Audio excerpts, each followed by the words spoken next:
बेशुमार लोगों ने हमारे देश के खिलाफ मुहिम चला रखी है, जिनमें सबसे ऊपर नाम लाला का है। लेकिन अब इनके ग्रुप में फूट पड़ चुकी है और जो आदमी इनके खिलाफ खड़ा हुआ है उसका नाम है अलबख्श। और अलबख्श ऐसा आदमी है जिसके जरिए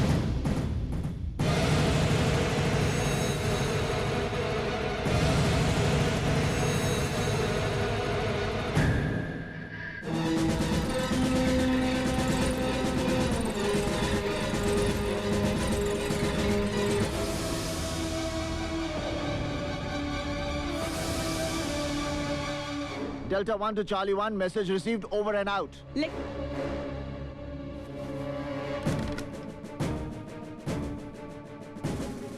You terrorist. You are under arrest.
आप जानते हैं आप किसको मारने जा रहे हैं? He is अलबख्श। इसी के बारे में तो मैं आपको इन्फॉर्मेशन दे रही थी। कल तक ये लाला के साथ काम करता था, लेकिन आज ये खुद लाला के खिलाफ खड़ा है। साहब जी, साहब जी, साहब जी, यही तो है मेरा अलबख्श साहब जी।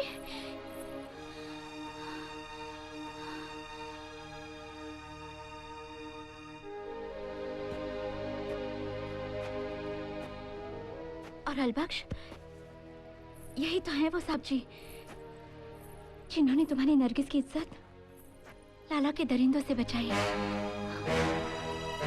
मैं लाला के बारे में जानना चाहूंगा अलबख्श।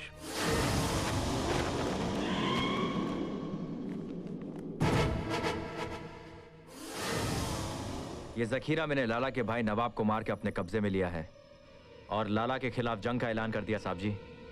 ऐसे न जाने कितने हथियारों के जखीरे लाला की हवेली में पेवस्त हैं। ये क्या कर रहे हैं साहब जी? तुम्हें आर्मी कस्टडी में ले रहा हूँ। शुक्र करो कि तुम जैसे खतरनाक टेररिस्ट को मैंने गोली नहीं मारी। साहब जी, ये आप क्या कर रहे हैं साहब जी?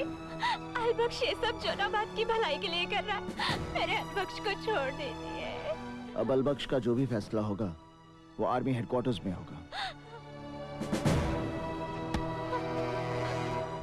साहब जी, साहब जी, मेरा अलबख्श ऐसा नहीं है साहब जी। मेरे अलबख्श को छोड़ दीजिए। मेरे अलबख्श को छोड़ दीजिए साहब जी। मेरे अलबख्श को छोड़ दीजिए। साहब जी, छोड़ दीजिए मेरे अलबख्श को। साहब जी।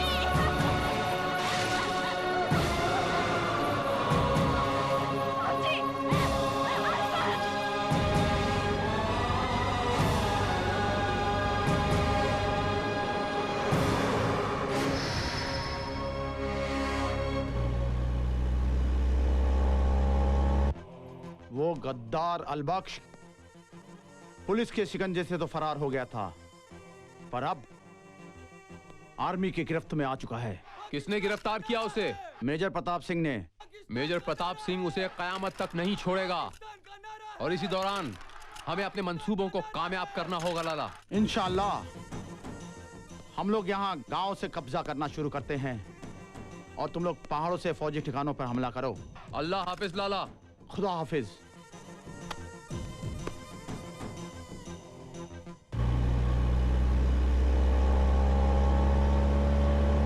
साहब जी,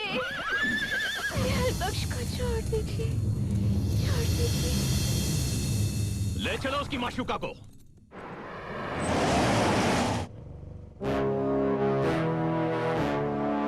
मैंने जिस मकसद के लिए तुम्हें गिरफ्तार किया था वो पूरा हो गया। मैं समझा नहीं साहब जी।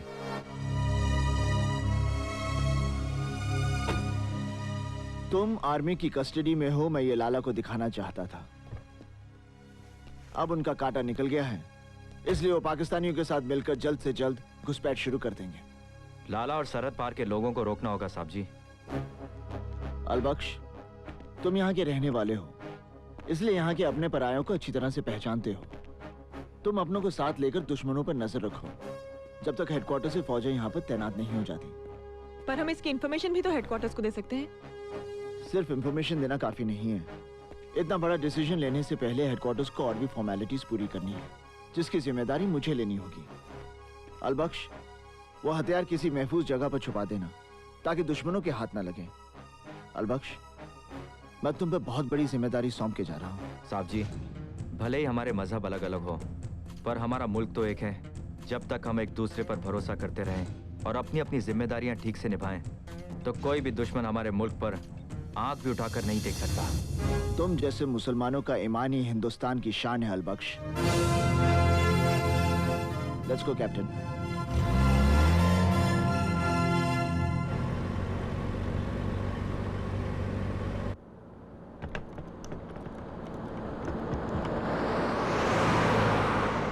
आर्मी इंटेलिजेंस और रॉ किसी ने भी आतंकवादियों के बारे में कोई रिपोर्ट नहीं दी है, और ना ही बॉर्डर पर कोई आर्मी मूवमेंट या प्रॉक्सी वॉर जैसी सिचुएशन की कोई रिपोर्ट है। सर, आर्मी इंटेलिजेंस और रॉ किसी इंफॉर्मेशन को देने में नाकामयाब हो जाएं, तो क्या हम लोग हाथ पे हाथ रखकर बॉर्डर की तरफ से बेफिक्र हो जाएंगे? सॉरी मेजर, मैं सिर्फ एक तुम्हारे कहने से इतनी बड़ी तादाद में फौजी ताकत बॉर्डर पर नहीं भेज सकता।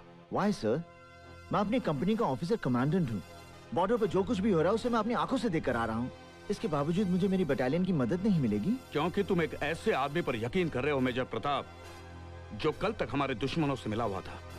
इस इंफॉर्मेशन के पीछे कोई साजिश भी तो हो सकती है। अगर मैं देशभक्त और देशद्रोही में फर्क नहीं पहचान सकता, तो मुझे आर्मी से रिजाइन कर देना चाहिए sir. Don't get emotional major Pratap. देखो, मैं इतने जवानों का रिस्क नहीं ले सकता। बर्फीले तूफान और एवलांचेस में मैं अपने जवानों को झोंक नहीं सकता। उसकी पूरी जिम्मेदारी मैं अपने ऊपर लेता हूं सर। अगर एक भी जवान एवलांच या तूफान में मेरी वजह से मारा गया, you can court martial me sir. And what about international community? उन लोगों के सामने भी तो हमें जवाब देना होगा। पड़ोसी मुल्क वाले हम पर ये इल्जाम भी तो लगा सकते हैं कि पहल करके हमने हमला किया था। पूरी दुनिया जानती है सर कि आज तक किसने किसके ऊपर पहले हमला किया है, कहां ये टेररिस्ट पलते हैं, कहां इन टेररिस्ट की ट्रेनिंग होती है और कौन ये टेररिज्म फैला रहा है। क्या उन्हें इंटरनेशनल कम्युनिटी की परवाह है? क्या इंटरनेशनल कम्युनिटी की आंखों पर पट्टी बंधी है, या वो जानबूझकर खामोश हैं? सर, हमें अपने देश की रक्षा खुद करनी है। Major Pratap, try to understand my problem. मेरे हाथ बंधे हुए हैं। तुम्हारी मदद करने के लिए मुझे ब्रिगेड और डिवीजन हेडक्वार्टर्स की सलाह लेनी पड़ेगी। अगर मैं ब्रिगेड और डिव हेडक्वार्टर्स के भरोसे बैठा रहा तो जवाब आने से पहले दुश्मन कश्मीर पहुंच जाएगा। सर, आप अपनी फॉर्मेलिटीज पूरी कीजिए, मैं अपनी ड्यूटी पूरी करता हूं। सर, अलबख्श, हमारा ट्रांसमीटर बर्बाद हो चुका है। गोला बारूद और हथियार भी इतने नहीं कि हम ज्यादा देर तक दुश्मन का सामना कर सकें। इसलिए हेडक्वार्टर्स को इन्फॉर्मेशन देने के लिए हम दोनों को नीचे कंट्रोल पोस्ट पे जाना पड़ेगा। ख्याल रहे, हिंदुस्तान की इस पोस्ट की हिफाजत की जिम्मेदारी तुम दोनों की है। आप बेफिक्र होकर जाइए साहब जी। अलबख्श ने आप लोगों की तरफ फौजी वर्दी तो नहीं पहनी, पर उसकी रगों में हिंदुस्तानी खून तो है। इंशाल्लाह जब तक इस जिस्म में सांसें हैं, दुश्मन कश्मीर का एक जर्रा भी नहीं ले जा सकता। चलो।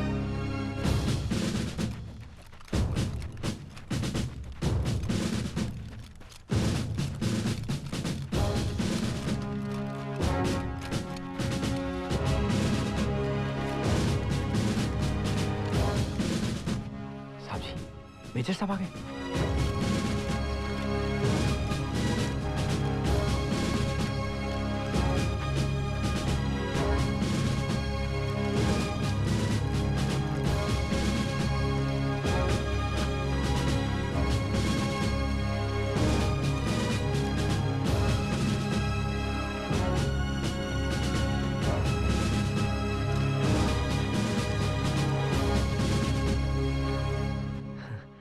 साहब जी कहाँ हैं? मेरे मेजर साहब कहाँ हैं?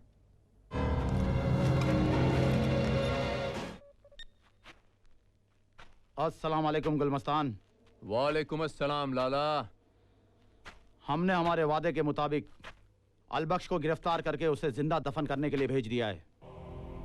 आप अपने मुजाहिदीनों के साथ आकर जोनाबाद को अपने कब्जे में ले लो। एक जौनाबाद की क्या बात करते हो लाला? इंशाअल्लाह कल श्रीनगर के डल झील के शिकारे में बैठ के हम फतेह का जाम पिएंगे। बेशक गुलमस्तान, हम खुद तुम्हें लेने टाइगर हिल पर आ रहे हैं। लाला, जो जगह पाकिस्तान की तारीख में जिन्ना की है, वो जगह आजाद कश्मीर की तारीख में आपकी होगी। आमीन। खुदा हाफिज। खुदा हाफिज। चलो।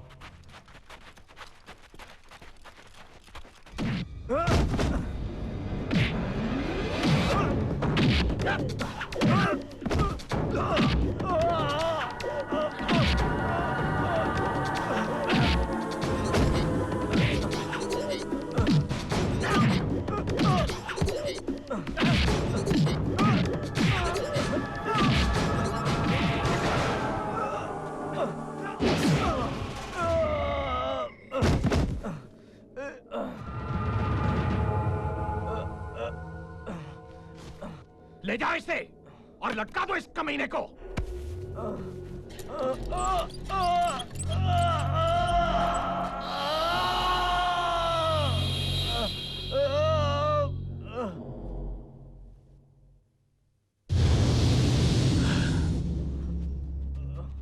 लाला के हुक्म से जौनाबाद के अवाम को यह इतला दी जाती है कि आज से जौनाबाद एक आजाद मुल्क है।